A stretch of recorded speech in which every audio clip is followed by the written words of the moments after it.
I woke from a dream just to hear my Uncle Bob screaming out for me.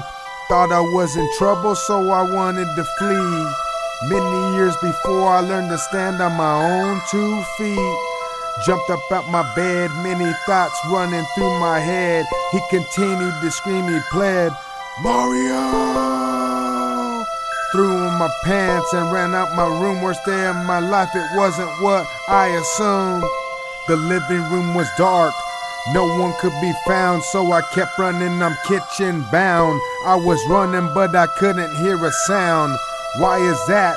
Why did time slow down? What is this all about? Got to the kitchen and saw my auntie on the ground. My Uncle Bob was holding her and her crown. Why the fuck is my queen on the ground, bleeding out her mouth? I couldn't comprehend anything around. He screamed for me to call 911, but I just stood there staring stunned. I didn't know what to do. My auntie looked pale and blue. Snap out it, fool. Get to the phone, will this all be cool?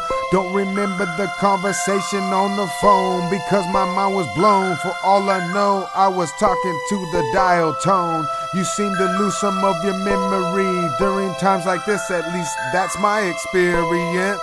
Not sure how much time had passed. I heard a pitter-pat, then a knock at the door. Opened it up to many men in uniforms. Led them to the kitchen to once again see my auntie on the floor. They drug her to the living room, started CPR, lifted up her shirt, naked breasts and all. I felt like I was above the room. How could this happen to me, her and him? This is my kin. Did I actually wake up from my dream? Why is this so extreme? Why is this so obscene? Then I snapped back to reality because they yelled they brought her back. I took them at their word, that was a fact. Then they loaded her up in the ambulance with my Uncle Bob in the back. He told me to stay and get some sleep because I had school in the morning. You see, I was 15. I laid in my bed, banging my head. Many hours passed before I finally crashed. I woke up to a knock at the back door, but who could it be?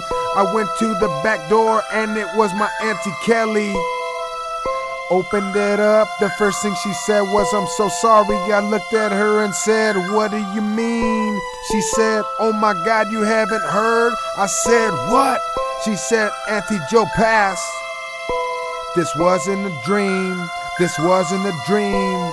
Can I go back to sleep? You know what I mean. I went and roamed the streets trying to find the hospital. So illogical, but so symbolical.